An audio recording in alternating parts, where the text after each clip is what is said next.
shattered. Amara staggered backward, her breath uneven, her hands trembling as she clutched her side. Footsteps rushed past her, voices blurred into noise and then darkness. The next thing she heard was the steady beep of a hospital monitor. She's losing too much blood. No, stabilize her first, call the surgeon. Amara tried to move, but her body refused. Pain shot through her like fire. Her lips parted, but no words came out. Then everything faded again. Weeks earlier, you expect me to live like this? Amara's voice cracked as she dropped the empty kettle onto the counter. No light, no fuel, nothing. This is not the life I signed up for, Tunde. Tunde stood still, his jaw tight, his shirt slightly damp from the Lagos heat. It's temporary, Amara. I told you the deal is almost. You've been saying that for 8 months. She snapped, cutting him off. 8 months of promises and nothing has changed. He took a step closer, lowering his voice. Something will change, you just have to trust me. She let out a bitter laugh. Trust? You want me to trust hope? Hope doesn't pay bills. Silence filled the room. From outside, the hum of a neighbor's generator mocked them. Amara turned away, folding her arms tightly. I used to have options, Tunde. I had a life. Now look at me. You still have a life, he said quietly. You have me. She didn't respond. Later that afternoon, Amara sat in the backseat of the car, staring out the window as the city moved around her. Sola, the driver, glanced at her through the rearview mirror but said nothing. Her phone buzzed. Zainab, where are you? Don't tell me you're still sulking in that house. Amara sighed and typed back, I'm on my way. By the time she arrived, Zainab and Kemi were already seated, dressed like they had somewhere better to be. Finally, Zainab said, rolling her eyes, we thought you had decided to become a full-time housewife. Kemi smirked, or worse, a struggling one. Amara forced a smile as she sat down, very funny. Zainab leaned forward. No, seriously, what are you still doing there? You don't belong in that kind of life. It's not that simple, Amara muttered. It is, Kemi cut in. You're just afraid. Afraid of what?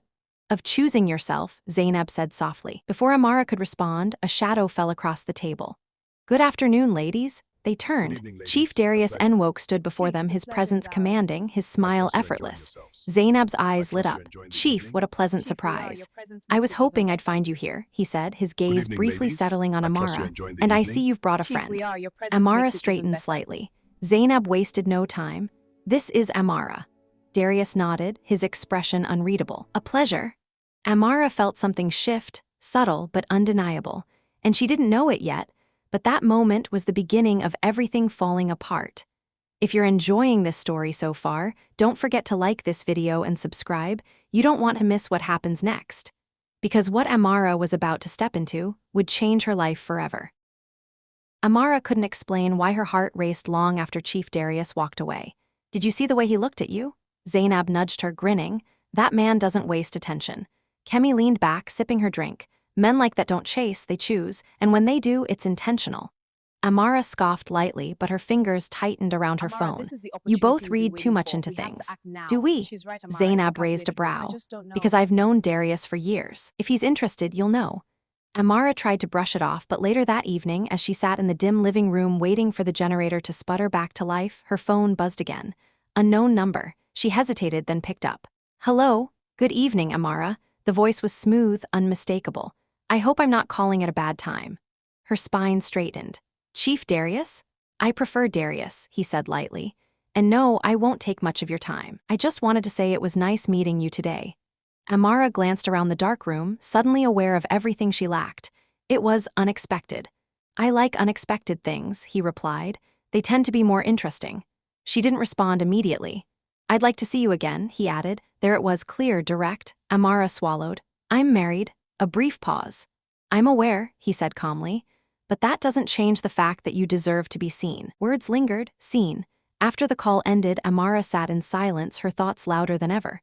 Later that night, Tunde finally returned home, exhaustion written all over him. I'm sorry I'm late, he said, dropping his bag. I had to chase a client. You're always chasing something, Amara interrupted. He paused. What does that mean? It means I'm tired, she said, standing up.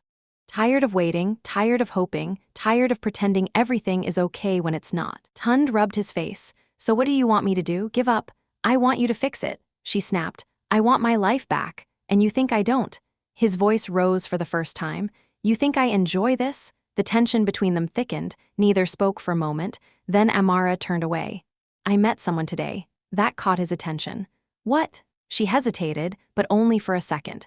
Someone who doesn't struggle to provide. Someone who actually has his life together. Tunde stared at her. What are you saying? I'm saying, she exhaled slowly, I don't know how much longer I can keep doing this with you. The words hung in the air like a threat. The next few days moved quickly. Amara began meeting Darius more often, at first innocently, then less so. Expensive dinners replaced quiet nights at home. Compliments replaced complaints. You should be seen, Darius told her one evening, sliding a sleek phone box across the table. The world needs to know who you are. Amara opened it slowly, her eyes widening. This is too much.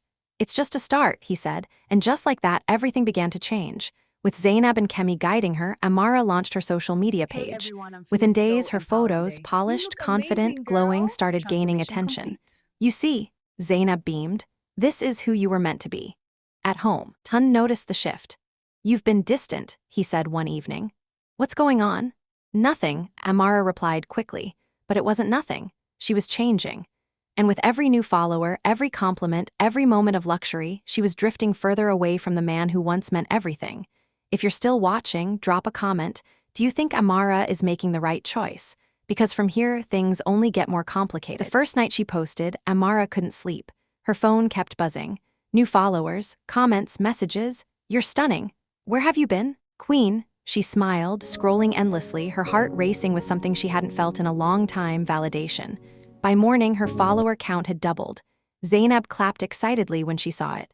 This is it. I told you you were made for this life. Kemi nodded calmly. Now all you need is consistency and the right backing. Amara didn't need to ask what she meant. That evening, she stood in front of the mirror, adjusting her outfit before stepping out. Tunde watched from the doorway. You're going out again? Yes. With who? She hesitated. Friends. He frowned. You've been going out a lot lately. And, she snapped, turning to face him.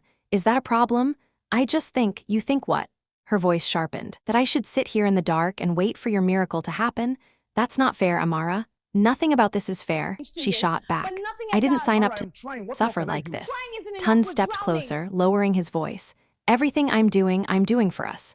She shook her head slowly. No, you're doing it for yourself, because if it was for us, we wouldn't still be here. The words cut deeper than she realized. For a moment, he said nothing.